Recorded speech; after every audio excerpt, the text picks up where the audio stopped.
Okay, well, thank you. And thanks for inviting me here. For those who haven't had me as a lecturer before, I'm famous for talking way too fast in an incomprehensible Pommy accent.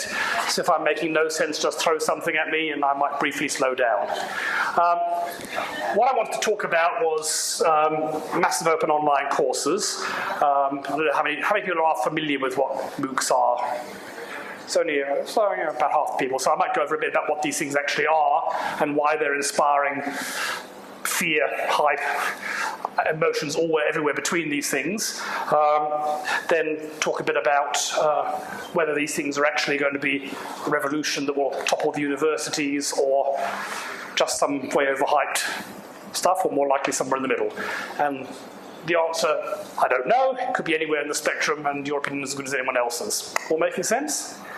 Now, because we've got to face one number of people, let's make it pretty interactive, so please butt in with your own opinions. I imagine most people here are experts at university courses, one way or the other, so you know as much about this as anybody does. All making sense? Any questions or comments to begin with? Okay, so what is a MOOC? Now, online courses have been around for at least 20 years, I guess, now. So large numbers of universities, for example, the Open Universities Australia network and the Open University in the UK, Deakin University, University of New England, specialise in online courses, and even universities that don't specialise in online courses, like ANU, have offered considerable numbers of online courses for at least 15 years now that I'm aware of. So what's new about this? Well, the cynics would say that what's new is that until very recently, online courses were offered by fairly not prestigious universities, and their primary aim was to try and reach non-traditional students. So students who are working part-time, trying to raise 3 children while studying for a law degree, this sort of stuff. What's happened now? Oops.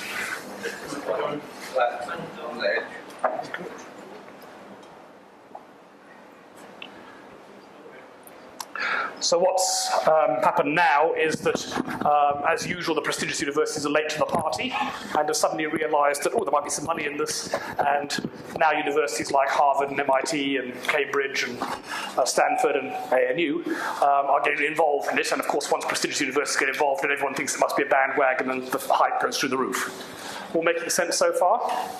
Questions or comments at this point? So my credentials to be talking about this was I got invited by him. Apart from that, ANU has joined one of the consortia that is doing these online courses, the next consortium, and we're going to launch 2 courses probably around March next year, and I'm leading the design effort on one of the 2 of these courses, the astronomy one. So I'm now at least an expert on producing MOOCs, not necessarily about where they're going to go, but it doesn't mean they're going to go to conferences and talks and things about MOOCs, so I have some idea of where the general opinion is about these things. Okay, so why is a MOOC different from anything else? As the cynics would say, simply because it's prestigious universities like Harvard saying it must be good, therefore it must be good. If you ask people who are promoting these things, like the people at Harvard and MIT, they would say, consider, what does a traditional course involve? Let's say, typical course here at ANU. You'll have lectures, which is where everyone sits in rows and someone talks to you from the front.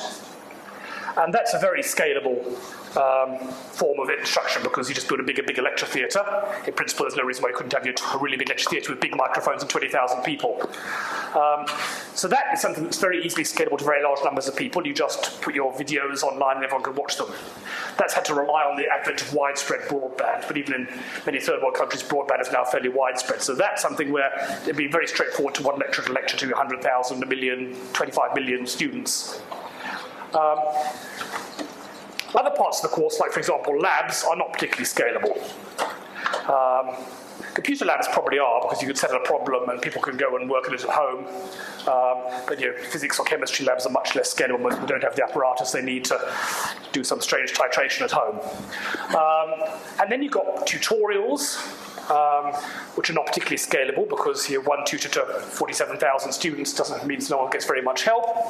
And marking, which is probably the worst thing of all. Let's say you've done a brilliant piece of work, you hand it in, it has to be marked by somebody, and that, at the moment, the amount of effort on the university's part and expense scales directly proportional to the number of people. So if you have 100,000 people, you've got 100,000 times higher budget, and you've not gained anything. That all making sense? So the whole idea of MOOCs is to try and break the scaling problem. Some parts of the course, as you increase it, it scales the budget you have to spend. So most of the budget the university spends is on people. And so if you need 10 times as many people to handle 10 times as many students, it's going to cost you 10 times as much, and there's no particular point. You might as well just have little courses all over the world doing this stuff. All making sense? Anything I've missed on parts of universities? So the claim from the proponents of this is that the technology is now allowing us to go scalable on some things that weren't scalable before. So lectures have always been something you can go scalable on because you can just record someone talking like we're doing right now here and put it on the web and anyone can watch it. Tutorials, and what happens in a typical tutorial? I want to venture opinion? Discussions. It actually varies enormously from course to course and university to university. But typically, sometimes people work through problems and there'll be a tutor there to help them. Sometimes there'll be an actual discussion. Sometimes there'll be group work, something like this. The idea is you replace that with an active bulletin board so that people start working on a problem, and when they say, ooh, I'm stuck, they'll post it to the bulletin board and another student will reply. And bulletin boards are actually something that works better as the numbers get large. If you've ever been a bulletin board like in Moodle or a management system here, for a small class, often as you put something out there, no one bothers replying to it. My experience is when you get more than 50 people in a class, bulletin boards start working. Below 50, they're usually not effective.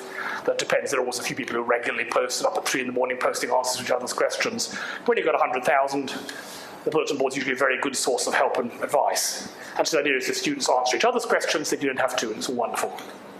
All make sense? What people think about bulletin boards experience? Useful? There's a show of hands. How many people think the bulletin board, discussion board, whatever it's called, think of the last course you did? How was it useful? It's pretty good because you get multiple responses. Yep, multiple responses. And everyone's on the same page pretty much, because the errors you end up coming across pretty, if they're not logical errors, something to a point where everyone is stuck. Mm-hmm. Pretty much end up helping everyone out. How do people think bulletin boards are useless? Okay, what's your one? Just in the last couple of courses I've done, even one that's quite largely scaled at university and outside university, I just haven't got the resource that I would expect. Mm-hmm. Well, the experience of the pioneer for MOOCs is that when you start getting really large bulletin boards, like tens of thousands of students, there's a very rare sort of person, rare as in maybe 1 in 1,000, but that means you're going to get a lot of them in a big course like this, who just, from the goodness of their hearts, will spend all their time answering other students' questions on the bulletin boards. And you're unlikely to get one in a typical undergraduate course with enrollment of a few hundred or let alone 10 or 20, but when you've got the tens of thousands, you probably have 10 of them. And in fact, what edX is advising now is you enroll them, give them status of editors of the bulletin board, and maybe you can pay them a bit. So it's so maybe that's something that works better when you get larger. Marking is one interesting one. Now let's have another question here. Let's say you've handed an assignment, physics or chemistry or computer science, something like this, and it comes back 3 weeks later marked. You have 3 choices. Either say, all you ever look at it is the mark, you never even look at it, or you read through and carefully pay attention to every comment that the marker put on it. Okay, so those in favour of when you get something back after 3 weeks, you never even look at it. You just look at the mark. You look at everything in great detail. Well, we clearly have a very, very biased population of students here, because I can tell you for a fact that when we hand back physics lab books, 70% are never picked up. Of the remaining 30%, maybe 25% the student makes exactly the same mistake next time round, so it seems there's no evidence they actually read the feedback. But maybe everyone here is keen enough to come all the way to a conference on a weekend, so you're probably not the average students. So can you do computer marking? The claim is yes. This is a bit of an eye-opener for me. In the first year physics class I teach, we had 2 forms of assessment, some of which the students would hand in a problem sheet and get it marked by the tutors and return 2 weeks later, or they just do sort of multiple choice or numerical entry things and get the response immediately. I asked the students which they reckon they learn more from, and the overwhelming majority said they like the online stuff. The reason being the feedback is instantaneous. You can type something and get an answer right, wrong, and some feedback right there and then. By the time it's 2 weeks later, you've moved on, you've had several more assignments, you've completely forgotten about it, you're no longer interested. So it could be that online assessment actually is going to work better than we think, because it looks like it's what it's very good at is rapid response. And also artificial intelligence for marking is getting better, whereas tutors are not getting better. So unless we put cyborg tutors or something like this and start putting extra neural cycles in there. So that's what MOOCs are. Free, so the idea is it's open. A lot of the people who are pushing these to begin with are pushing the idea that this could be, the people, particularly in Australia, have access to very good universities. And some very bad ones, but mostly very good universities. But if you're in Indonesia or India or somewhere like that, or if you're a really poor person in some poor state in the US, you won't have access to that. Your choice may either be the very bad local university or no university at all. So people are pushing this and saying it's a way to get good universities to everybody. One interesting thing about MOOCs, you might imagine the way an online course would would be something like, anyone used the Khan Academy? So there's a huge bunch of videos put online by one guy. That's what's called asynchronous teaching. Whenever you want to learn about your quadratic equations, you'll go onto the Khan Academy, look up their quadratic equation video, and they'll explain quadratic equations to you. The MOOCs aren't like that in the sense that they have a definite start date and end date, and they all run in sync. How many people have actually tried one of these MOOCs or gone and signed up for something? Okay. The idea for this is that everybody who's enrolled in the MOOC is doing the same module at the same time, so that will then lead to an active bulletin board and discussion, whereas everyone's just coming in whenever they like. It's much more flexible for the students, but it also means there probably won't be many other people doing what you want at exactly the same time. That's what a MOOC is. Can you just answer one question? Sure. One of the features is free. Yes. So, but you began your discussion with this is a better economic model. Okay. I will come back to that when I talk about the business case for MOOCs. I'll talk a little about the history, but I'll talk about the history and where we're at the moment, and then I'll talk about the business case and whether I think these are a good or a bad idea, but I'm happy to take them in any order. History so far. They're probably about 2 years old now, the concept, and expanding like crazy. There are a number of rival consortia. There's Coursera, which is a Silicon Valley startup out of Stanford. It's basically a computer science lecturer there who put his course online, found 200,000 students enrolled, and decided there must be money in this. And so they've raised about over 50 million in venture capital startup money. edX, which is the one ANU is involved in, hence I'm involved in, which is a joint venture initially between Harvard and MIT, but now has about 20 other universities involved. This one is pushing the non-for-profit model. So the guy who founded Anant Agarwal, his main interest is being Indian to try and bring education to people in India. And it's not looking so much at trying to raise money, whereas presumably the Silicon Valley ones might be trying to raise money at some point. The model as you work at the moment is the same model that things like Facebook went through, which is enroll 100 million people and then figure out how to make money out of them. So the idea is to raise venture capital, spend it like water, get huge numbers of students, and then surely if you've got hundreds of thousands of students looking at things, there must be some way to monetize that, as the terminology is. All making sense? Why do you need to raise the capital for that? The universities are taking part in it. Okay, so why do you need to raise the capital? Part of it is generating, most of the money at the moment is being spent on a platform to put these things out. Yeah. So they're actually putting together, there are lots of learning management systems out there. Most of them are designed to be very closed. They're designed to have a small number of students who are enrolled in them, and they lock out everybody else. And they're not particularly scalable in the sense that most of, for example, Moodle, which is what ANU runs, the learning management system, is absolute spaghetti code base. It's horrible. They're usually written by amateurs like me, who write very bad code, and it's just a nightmare under the hood. And so there's no way you're going to take Moodle and scale it up to some people are trying, but so most of them are trying to build a modern platform based on things like Django, and which probably means more to you than it does to me. But it's a modern web platform. They're usually cloud hosted. edX is hosted by Amazon mostly, but the videos are hosted on Google. They've just now partnered with Google. edX's platform is designed to be one that will be released freely to anyone in the world to use via Google. So if anyone wants to put up their own MOOC, they don't have to have the university as part of it. By probably about the middle of next year, you'll just be able to, just like set up Google Docs or Google Mail, you could set up Google, I want to teach a course, and all the platform will be there for it. So at the moment, the money's being spent on platforms, also marketing. The cost of developing the course is usually being met by the universities themselves. Will make sense? Other questions about that? Where are things happening now? So at the moment, the market leader is Coursera. They probably have about 60% of the market. They're currently claiming about 8 million students doing courses. edX is about 3 or 4 million and will be in second place, and the other ones are currently smaller, but things like FutureLearn, the UK ones, they just started up, so they might well ramp up very quickly as time goes on.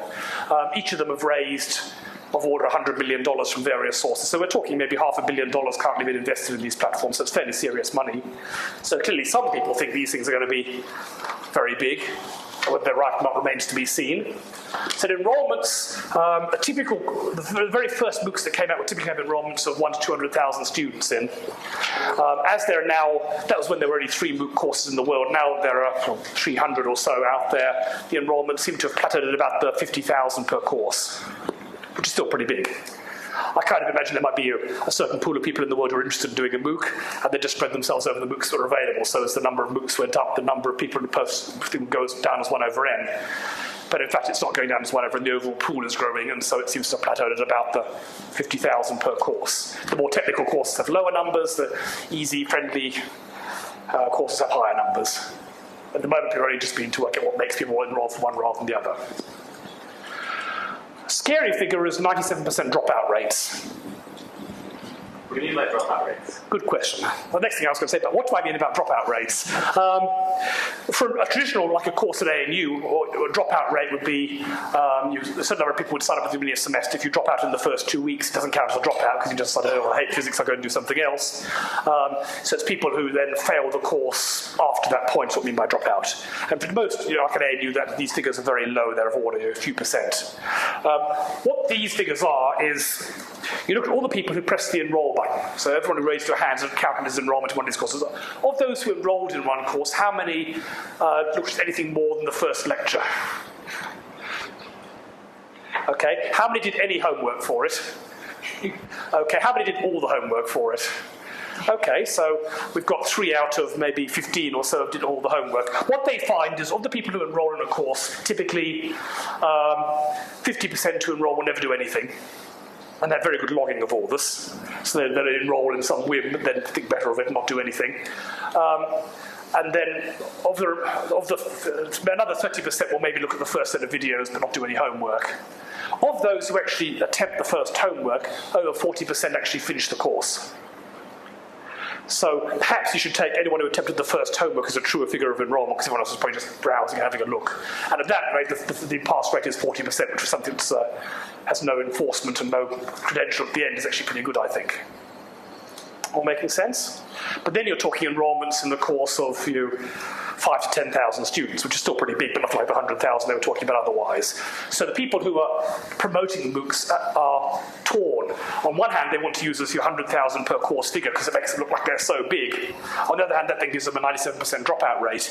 Whereas if they talk about maybe 5,000 students who've enrolled, then they have a 50% dropout rate. So dropout rate sounds much better, but then we're really talking a few tens of thousands of students rather than millions of students enrolled. So it's tough being a market of one of these things, which number to use. All making sense? Questions or comments about that? Okay, so those who've done a MOOC, what do you think? They've been really good for things which were not enormously hard. I really enjoyed the one I did first semester in quantum mechanics. The lectures are more likely to be highly credentialed than the ones you get here, because you can just get the best person to do it. Yep. Comment? I just did machine learning actually, different course around the Stanford University professor. Yep. So it's good because I ended up learning a lot, and when I really wanted to get into my honors here, the whole certificate from Stanford University that I did a course from there, kind of added a lot of benefits because you actually get a legitimate certificate mailed to you. These some excellent support. So I think it's really useful. It shows that some dedication to it. Yeah, absolutely. And in that particular course, they had several 100,000 people do it now over a few years, and it's also done by the local students at Stanford, and the top student at Stanford came like 47th in the class. So the top 46 students have come from somewhere else. And so the Stanford actually uses this as a way to target people for PhD programs. They look at people who did really well in this course because they're smarter than any of their local students, and maybe it's a way to actually try and grab the best students from anywhere in the world rather than just the best students who happen to have enough money to be able to come to Stanford, live near Silicon Valley or something like that. Question, yeah? So my experience has been like there's wider options, for a lot of books, particularly with initiatives like Coursera and so on, have been, publishing stuff on a lot of topics that we just don't do here at say ANU. But I've personally found I found the software platforms and the user experience have a lot to be developed. Yeah, that's what they're spending the money on, and those are getting better fast at the moment. But they're certainly better than Moodle, but that's not a strong giant hurdle to vault. Anyone else want to comment on what it's like so far doing these things? Okay, so business case. That's what you wanted to know about. So I said they're following at the moment the Silicon Valley model, which is get 10 million people in, like what Facebook's done. Facebook's still not making money, I don't think, but they've got hundreds of millions of people involved. So there must be some way of making. It takes 1 cent per person, those sort of numbers, and you're doing quite well. No one's quite sure what the business case for these things is going to be. At the moment, most universities that are doing it for the second one I wrote down there, public relations, PR. That, I think, is why ANU joined. ANU wanted to say, we're part of a consortium with you. Harvard and MIT, aren't we good? And they want to showcase their best lecturers, and so people will do this course and say, gosh, they're a good course at ANU, I might become there. So that's probably the most common motive for why universities are throwing money at this at the moment. The other motive we at ANU have is risk mitigation. It could be using our trust university system, and if we're in it early on and we know what's going on and can learn the ropes, maybe we can surf the wave rather than being drowned. It's a relatively small amount of money to pay to keep on track of where the technology is going. At the moment, the main money spinner that particularly Coursera is having is what's called verified certificates. The big problem with MOOCs is how do you know the person at the other end who's typing is actually who they say they are? So let's say this fellow here, stupid as 2 short planks, I know, and let's say he decides he wants to do a course, but he decides to hire someone very smart like this guy over here next to him. So you enroll, and then you pay him, give you $100 if you do the MOOC for me, and he's so much smarter, you get really good grades, you then get the certificate. How do you know that's happening? So at the moment, what Coursera are doing, edX has just introduced what are called verified certificates. The idea is you do the course for free, but if you pay a fairly small amount, I think it's currently about $50, what you do is you go in front of the screen and hold up your ID card with your face and do a bit of typing with the webcam. And apparently they claim their technology can work out your unique typing cadence. And so actually work out who it is that's actually typing this. And good question. Maybe you just propound and charge people enough for it, the scare factor will be enough. They claim it works, of course. Until the cadence converter comes along. Yes, then presumably you're going to have people who can, presumably if they keep secret what their algorithm is, it's going to be... software package that did cadence conversion. I'm sure there would be, yes. Through software to look exactly the same.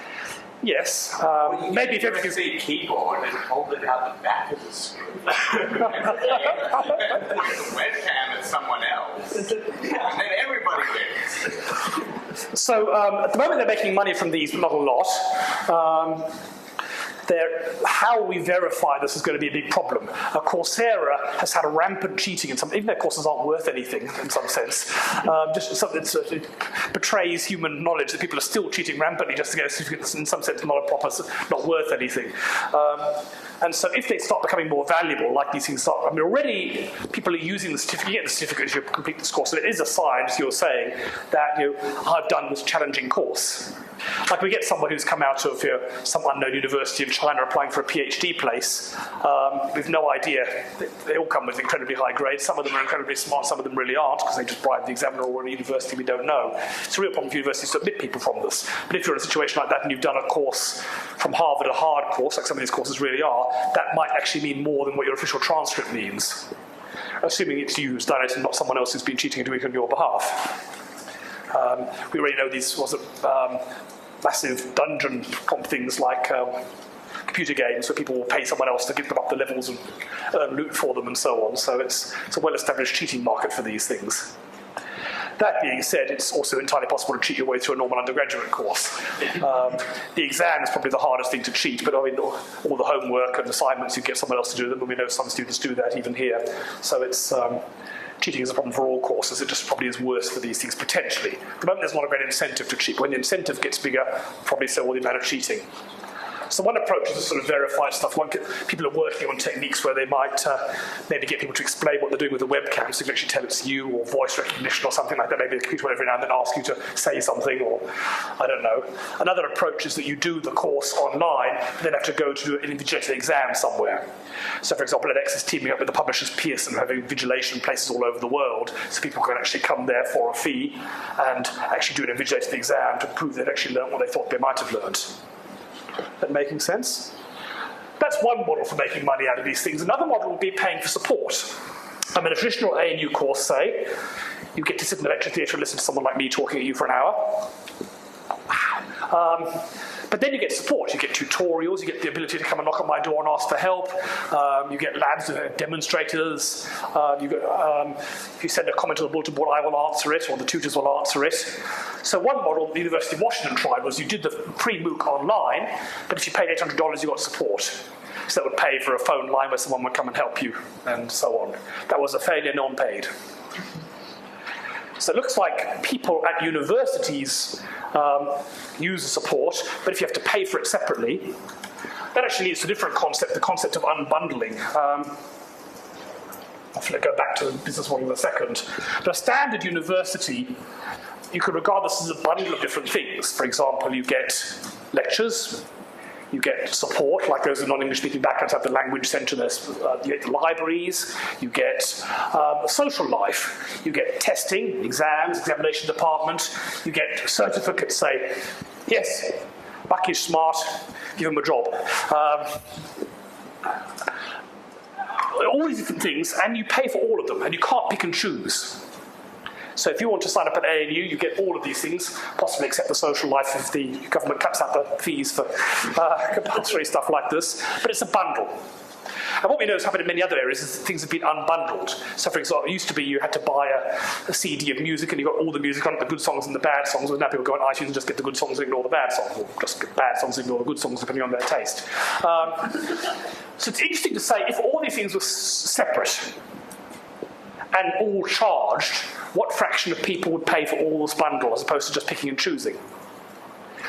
So, for example, because you've got so many things, well over half the cost, over half the people at most Australian universities are administrators, and their job is, academics are usually a minority of people at most universities. There's a huge amount of other support staff looking after the libraries and computer rooms and handing out certificates and checking credentials and passing on bureaucracy paperwork to the government and things like this. And if you had a choice, pick and choose. For example, if people here had a choice, you got, what's HECS for computer science at the moment per year or something? 1,000 per course. Okay, so 1,000 per course. Let's say you have 1,000 per course and have tutorials and people to help you, people to answer your bulletin board, or you can just learn the stuff for 100. And then you have to support yourself or get a peer group together or do something like that. How many people would go for the 100 option? Well, that's what the universities are scared of. Because in fact, and that's what they find at University of Washington, people maybe even the choice, and of course in Australia the university is pretty cheap because the vast bulk of the money comes directly from the federal government. The HECS is only a small fraction of what keeps a place like this running. In the US, the price of universities has been going up faster than the cost of healthcare. Healthcare costs in the US have gone through the roof, but universities are going up faster. It's been going up 10% a year since about 1975. So it's already, people are now leaving university in the US with debts that will take them 20 years to pay off. My brother-in-law, for one. Got a medical degree at the University of Louisiana and will still be paying it off when he retires. Because he's got, I think, $2 million worth of debt to get through the university, something like that. It's worse than his mortgage. And that's quite normal now. Australia's not...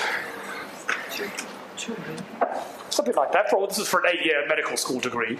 So that still doesn't cost you more than $300,000 or more. No, I mean, he probably. I actually think his figure's about $500,000. He just exaggerates enormously, but it's about $500,000. But he got no support from his parents. We had to pay his accommodation and living for 8 years plus.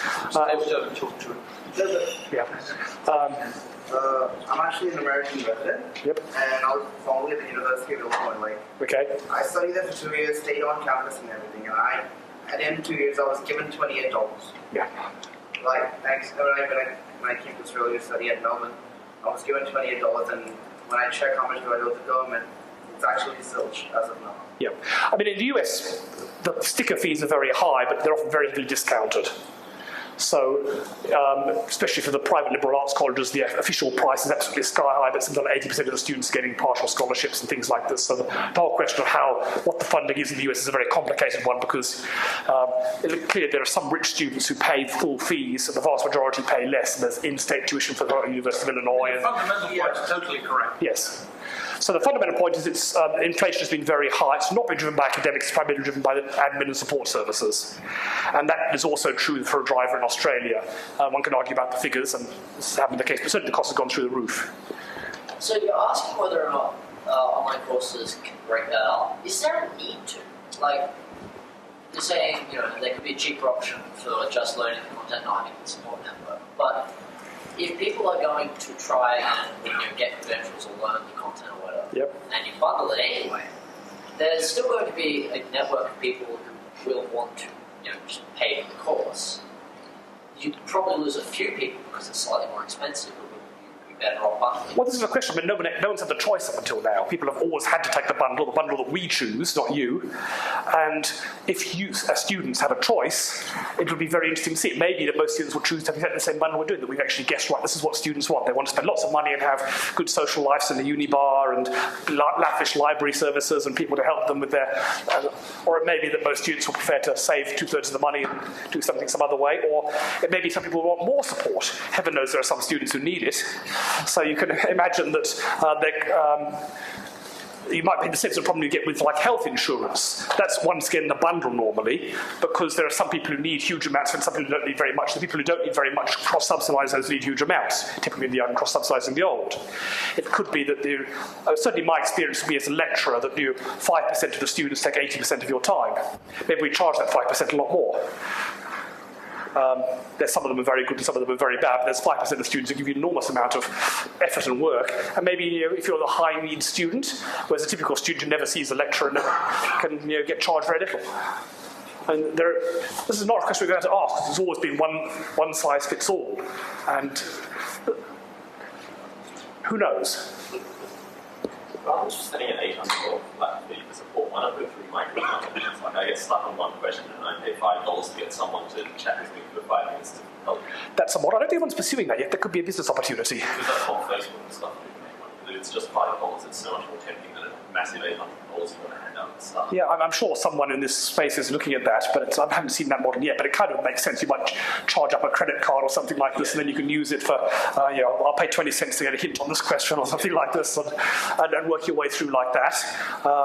In that case, those who need lots of help can pay for it, and those who don't, and you have the choice. I can get the help, which is of course expensive to provide help, because you have to pay a person at the other end, and those who don't need it don't have to pay for it. And certainly, if you look at the amount of help that the students at a typical university get, this enormous range. Is there anyone looking into the social justice and equity issues that would come out of charging students differently depending on their because some of those students who need more help than others are going to be the ones from low socioeconomic status backgrounds. At the moment, no one's trying this differential charging. It may come about by default, because if you have a smorgasbord course where you can choose which levels of support, then de facto you're going to find some people going for high and low levels. At that point, it starts becoming a social equity issue. At the moment, they're free, so it's but that's a possible business model, and it's that's certainly one thing that's scaring universities. What fraction of students will actually choose to have halls of residence and other expensive things like that if they can get a qualification that will get them the same job studying at home for 1/10 the price. And presumably there'll be some sort of spectrum. Some students will spread themselves up and down, but what number will spread up at each point, we have no idea at this point. So that's one thing that's scaring universities considerably. Other questions or comments about that? So going back to the business case, one possibility is that in fact MOOCs will not in the long run be sold to individuals but sold to universities.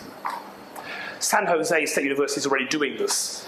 So what they would say is rather than teach their own physics course and therefore have to maintain a physics department, a philosophy, started off with electrical engineering. So they borrowed Anant Agarwal's course from Harvard. They reckon he was a better lecturer than their one, probably a true statement. And so the students would do his MOOC online, but still get local tutors. They'd still be enrolled at San Jose State, which is a lot cheaper than being enrolled in Harvard, MIT, and they would do the MIT course, but have local people to help them and support in labs and things like this. They tried this, and the course was very popular, and their pass rate went up considerably. So they thought, oh, this is great, let's try it in philosophy. So they then tried it in philosophy, and the entire philosophy department went on strike. So that's... but one could imagine, why the hell should we have some indifferent person teaching a particular course here when we can beam in the best in the world from somewhere else and almost know it? Maybe we pay a small fee to license someone else's course. Maybe pay a high fee if we rebrand it so they magic out the Harvard and put ANU logos all over it. And then we pay more for that. And then still have local support and tutors and marking and things like this so we can check who's actually done it, but borrow the course from somewhere else. In some sense, you could say, for example, every university in the world teaches like first-year economics. Surely this is a huge waste. You just get one really good first-year economics from somewhere and beam it around everyone else in the world. Maybe have 3 or 4 different versions of it. That's still going to be vastly cheaper. A comment. Comment, yeah. So, I mean, one of the points about many courses, e.g. calculus in the US, most of them are taught from a collection of about 3 different really good textbooks. Yes. The textbooks are, in a sense, a sort of written book. Absolutely. And the professors spout the stuff again or whatever, Yes. but the book is really the book. Indeed. I was led to think that in what you just described. Absolutely, and in fact, Harvard is explicit. They see MOOCs as a successor to textbooks. Yeah. So their status was that what they were traditionally, the way that their lecturers would influence the world was by writing textbooks that everyone else would use. Now the idea is that people would actually write MOOCs that everyone else can use, which is the next step up, because you can also... so in some sense it's the textbook on steroids at some level. So that's absolutely one way of thinking of it. Already you'll find that there are only a very limited number of textbooks in most disciplines around the world, and then replace it with a MOOC. That way you actually see the lecture and get more than just reading what's going on about. Yeah, and of course there's a business model case here that textbooks are paid for by the students. It's a very, very corrupt market. I mean, you wouldn't believe how often I get textbook publishers knocking on my door because I'm first-year coordinator in physics. I have 300 students. If I prescribe a book, a typical physics textbook will cost you $100 and up. So 300 people buy it. So that's $30,000 clear profit for them. So it's very corrupt. MOOCs could be the same way. You sign up and you pay $100 to get access to a MOOC. Or it could be the university has to pay, which would be a model the university is much less happy with. It's very nice to be able to outsource the cost on the students. So, the San Jose University, all the courses that they offer, it's in collaboration with Udacity. So the Udacity courses, they've got really cool hacker, like introduction to programming, which is in Python, and it's really interesting, taught by really cool people. And the ones that are actually verifiable are really boring courses on intro to programming in Java and how to make, basic mobile apps and whatever. So, there's a really different feel to the courses which are just offered and the ones that are trying to be equivalent to a university course. Yes. So the officially verified ones that, I was really disappointed by how crappy they all seem. Well, this has been a very interesting trend. That initially, the MOOCs were more or less transposed university courses. They had the same length. There'd be 10 hours work per week for 13 weeks or something like this. What's happening now is the second wave of MOOCs courses come along is they're much, much shorter. They're typically only like 5 or 6 weeks at 3 hours per week. People have found popular far more like to sign up for something that's 3 hours a week than 10 hours a week, and a short one rather than a long one. But that means they no longer can get university-type credit. So, for example, the ANU is putting out 2 courses. My one is going to be an exact equivalent to our first-year astronomy course, and therefore it's going to be, the way we're doing it is spreading over a longer time, break into 4 sub-chunks, which together will be equivalent to, people can do a small individual sub-course. And if they combine all 4, it's equivalent to an ANU course. But the other ones we put out in Asian studies will be much shorter than a university course. Because if you want large numbers of people, what you do is you have a really cool topic, you have a small, easy course, 3 hours per week type thing for 5 weeks on something that's cool and trendy. But that's not typically what a university course is like. A university course is much bigger than that and often have sort of boring background stuff. So there's a tension between what you need for marketing purposes and learning the hardcore stuff. Questions or comments at that point? And people, I guess, are thinking at some point they'll start charging for these things for individual students, or at least some of them. Maybe you can do it for free if you want to get at some point it'll start being worth university credit. At that point you probably start charging, but it'll still presumably be very, very much cheaper than your HEX for a course. So there's probably going to be money here at some point. Okay, an interesting question is which courses would be best to be MOOCified? A horrible word. Some people would say the place that MOOCs would be best at would be big first-year courses because they're very generic. Like, as you said, every first-year economics course probably in the world uses the same 2 or 3 textbooks, probably every first-year physics course, and most first-year courses are very much the same from place to place. They use the same textbooks. You get a different lecturer saying the same words. So in some sense, this could be, and this is where the huge numbers are. These are where most of the universities make their teaching money. The amount of money we bring in from first-year physics is more than that brought in by every other physics course we put in the university put together, simply because it's got more students than every other course in the university put together. And this applies the same almost everywhere.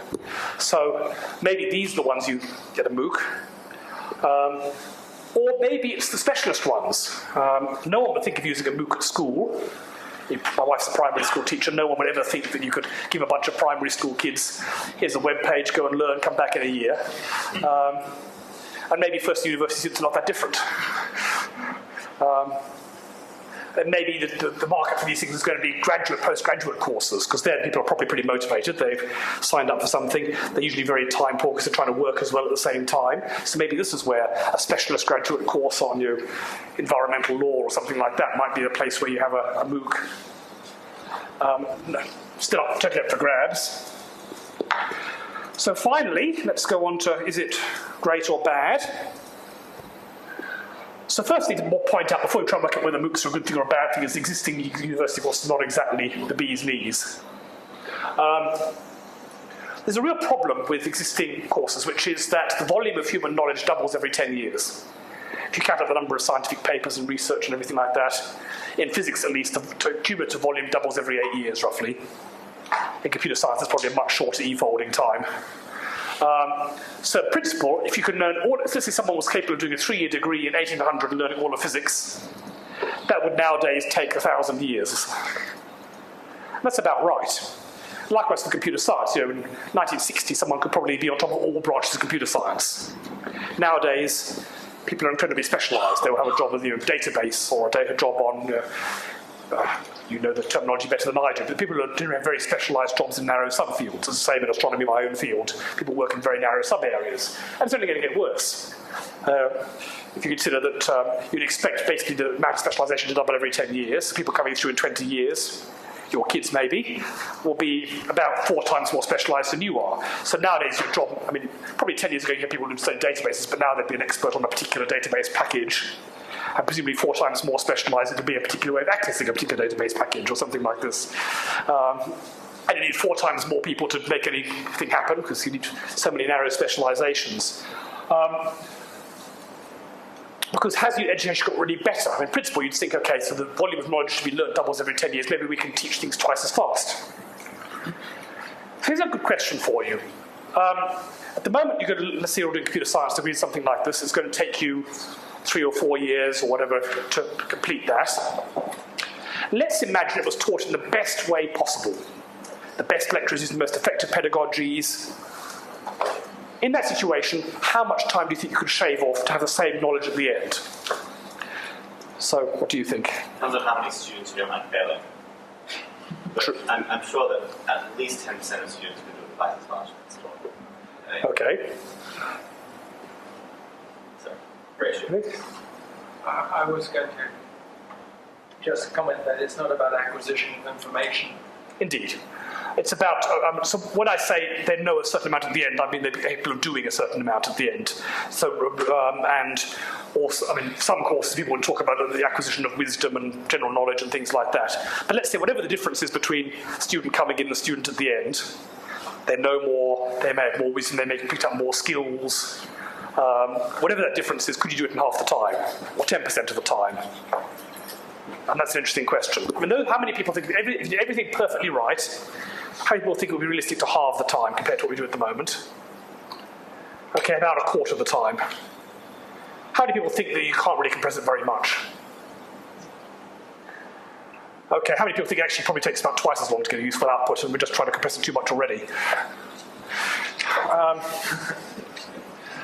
What we do know is, for example, is that lectures are almost completely ineffective. You can test people about 10 minutes after a lecture about the things that were covered in the lecture, and typical recall is about at the 10% level. They recall about 1 in 10 things. Typically people remember about 80% of what you say in the first 5 minutes of a lecture, essentially nothing for the middle 45 minutes, and it comes up again at the end, actually. The last 5 or 10 minutes, people's recollection goes up again. If you test them a year later, it's indistinguishable from the zero, unless it's been reinforced by more work on the same topic. So, for example, I can probably remember my undergraduate physics class because I have to teach the same thing over and over again and been doing it ever since. But that undergraduate minor, you did something quite different. Most people have no recollection of it whatsoever. Again, that's an exception. Most academics are not like that, because academics are the bloody minded anal people who actually remember the stuff. But you have to bear in mind that most students are not like us. They're not like us. That making sense? So in some sense, given that the research is that most university courses teach skills that are not used in later life, they claim to be teaching critical thinking, but most evidence is that critical thinking can't actually be taught as a generic skill. It's totally embedded in the context. You can teach people to critically think about history, and they won't apply it in politics, for example. So people will write a wonderful critical essay about postmodern philosophy or something or other, and then you ask them a question about anything, they don't apply what they've just learned. So people generally learn stuff that they're not going to apply in later life, and no generic skills that come out of it, and they don't remember any of it 3 years later anyway. So given that a current university course effectively teaches you zero, I can do that in much less time. So, education is increasingly vital, but it's not at all clear we're doing a very good job right now. People disagree enormously about that. So now let's put on for my positive hat. Why MOOCs are going to change the world, okay? Smile on. One argument would be that lots of very smart people in Silicon Valley are investing hundreds of millions of dollars. Of course, they would never get anything wrong, would they? There are a number of potential benefits about this. One benefit, for example, is that most educational research shows that the typical attention span of someone is about 10 minutes. You can pay attention to about 10 minutes worth of lecture or course or something. But universities give 50-minute lectures, which is why people remember the first 10 and the last 5 minutes and nothing in between. In a MOOC, you can actually design it to match people's attention span. So you can actually give a 10-minute chunk and then a question. In my lectures, I do it using clickers, so we have a 10-minute chunk and then you have to answer clicker questions, but most universities don't do that. You can do it in a face-to-face course, but people don't. So a typical MOOC would do a short 5 or 10 minute stuff, then you have a question to make you think about it, then you come back and do another one. So most evidence suggests it's actually far better for people remembering things than the standard enormous long dialogue that goes on. Instant feedback, if you do it right, using the correct technology, there's a lot of evidence that I'm stuck. At the moment, it tends to be you do a short multiple choice question, tells you got it right or wrong, gives you a hint right there and then. How many people have done something like mastering chemistry or mastering physics or any of those things? There's sort of hint at systems. That's probably groping towards where we're going to be at. But as time gets on, it's going to get better. For example, you can imagine typing in your essay into a word processor with an artificial intelligence sitting in the background saying, that doesn't look like a very good introduction. Syntaxes, I've already got grammar and syntax checkers, and they've already got automatic computer marking systems. The way that marking systems work at the moment, they use, you put in your first 100 pieces of work and human mark them, and then it uses latent semantic analysis typically, which is sort of like neural network type approach to identify which combinations of words and the good ones tend to give good marks. And that's now more reliable than human tutors. Until someone works out how to game the system. All it actually does is counts the frequency of words you use. So if you use the right words and the right frequencies, you'll get high marks. But it turns out that that's actually enough information, because a normal essay is enormously redundant. There's far more information than is actually needed to, all you care about is a mark from 1 to 10 or something like this. And you can get that by a hugely compressed version of the essay. Making sense? But you can imagine a more clever system which actually gives you hints as you go along. So for example, as anyone who's ever spent time marking, you'll know most students go wrong in predictable ways. I can say there are 70% of students will get a physics problem wrong in an exam in a particular way, then there'll be 20% will get it wrong in method number 2, and then there'll be a tail of people who get it wrong in weird and wonderful ways best known to themselves. If I remember rightly, you were one of that tail. And so you could probably write a very quick program that will go through maybe as you're actually doing the problem. So instead of writing it all up and then submitting it, it could actually say as you go, have you thought about using momentum conservation here, or whatever it might be? And so give you actually useful feedback when you need it, rather than feedback you ignore 3 weeks later. And of course, artificial intelligence is only going to get better, whereas humans are not getting better. So Is that making sense? Another possibility would be to offer a wide range. At the moment, we can only offer a limited number of courses because every course we offer, you have to pay someone to do it. So, for example, we would love to offer physics at first year at ANU in more levels than we currently do because we have an enormous range, students come with an enormous range of background knowledge, from I know it all already to what's an electron. And at the moment we offer 2 levels of courses, maths offers about 4, or different levels. Likewise for our introductory computer programming course. You did one of those, and presumably you've got some people who have been programming since they were 10 years old, and some people who faint at the sight of a keyboard. You don't normally offer different courses to different people because it's too expensive to offer, but maybe with a MOOC you can have 10 different versions, from I really like Python, don't make me learn anything else people, to oh, it's a computer, type people. Or, for example, many more specializations. I mean, those are things that you were using the course for, that one could offer specializations in far more fields, so you can pick exactly what you're interested in. Do they record the lectures every year, or do they just, because surely you just record it 1 year and run that loop for 10 years, so the lecturer never needs to do anything?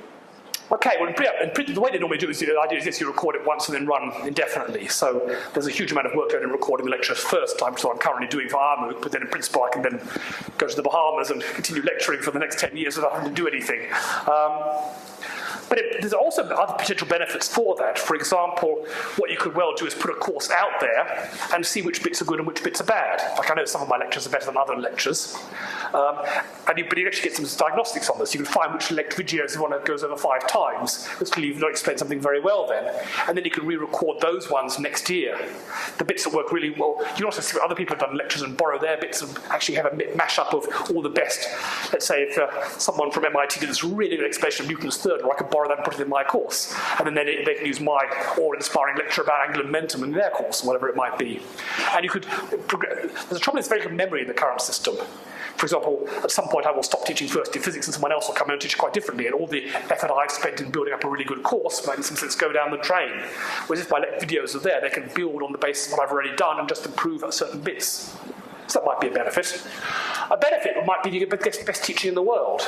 This is actually quite scary because I'm used to being seen as one of the best lecturers at ANU. But you look at these MOOCs, there's some bloody good lecturers out there, and some crap ones, but there's some bloody good ones out there as well. And sometimes I'm thinking, maybe I'm not as good as I think I am.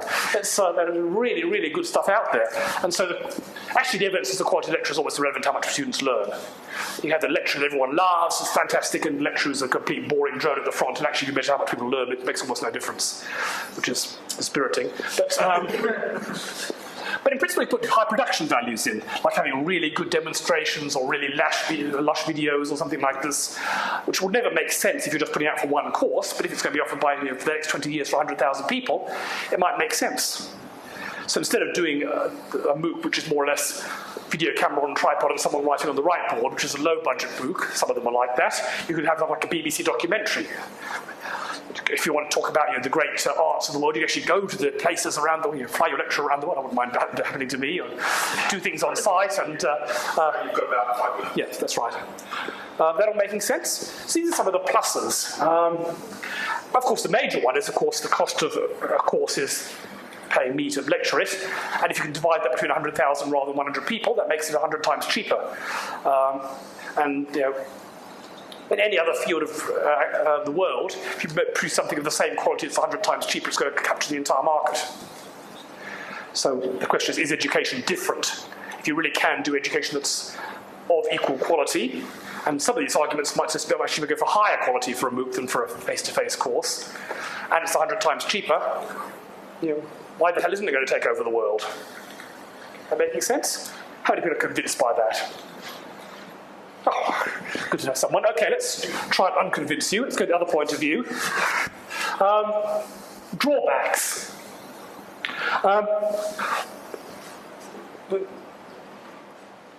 People often think that the university is in the business of supplying information. So you've got these people with empty heads, and we pour information in, and then they come out with full heads.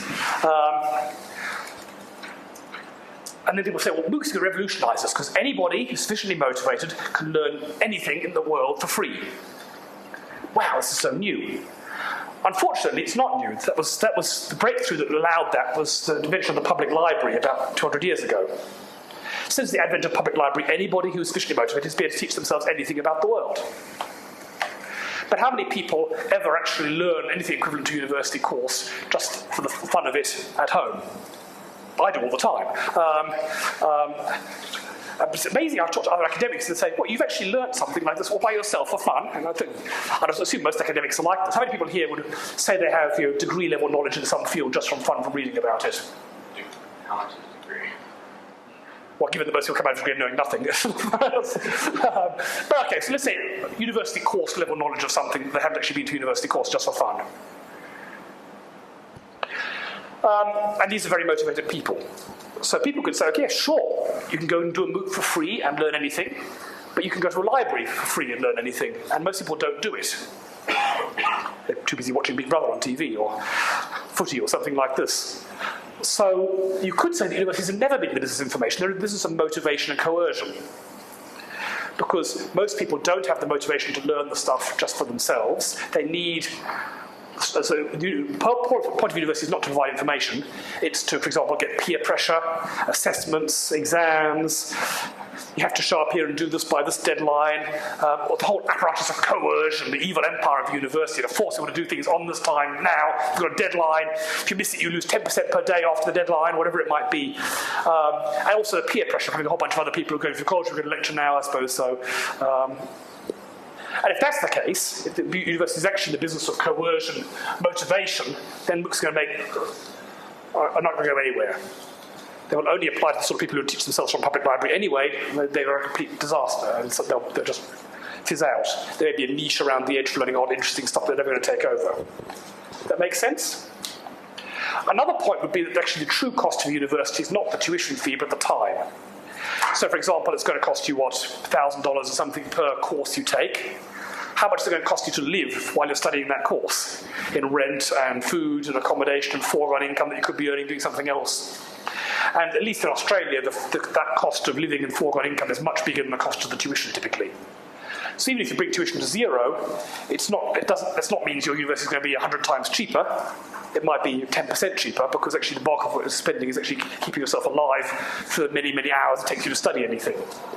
So in fact, if a face-to-face course can get you through stuff faster by giving you more motivation and more support, even though it costs more, that would actually be a good choice to make. If it's going to take you 5 years studying part-time at home as opposed to 3 years when there's someone standing over you with a whip saying, learn now, whatever. That makes sense? And the dropout rate is certainly a worry for these online courses. That may be tied up with this whole motivation stuff. So that's about where I wanted to finish. I think we're out of time anyway. So is this hype or the future? I don't know. Let's take a vote. How many people think these are going to be really, really big? How many people think they're going to be nothing? Okay, well, I really don't know.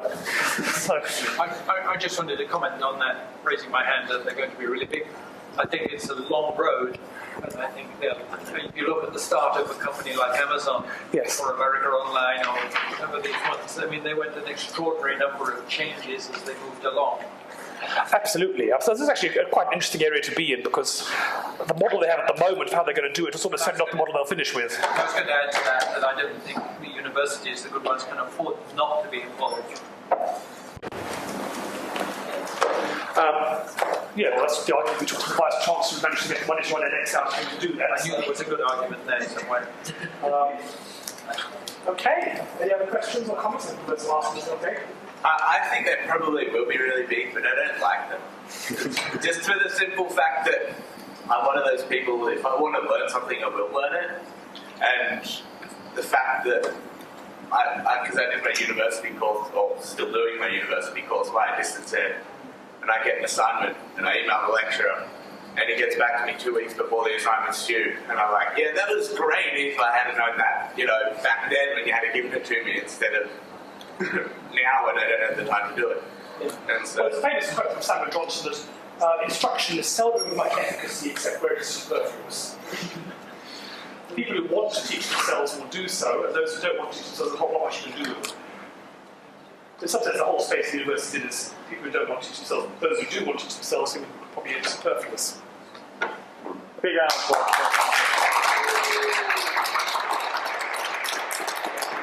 applause. Box of chocolates. Wow.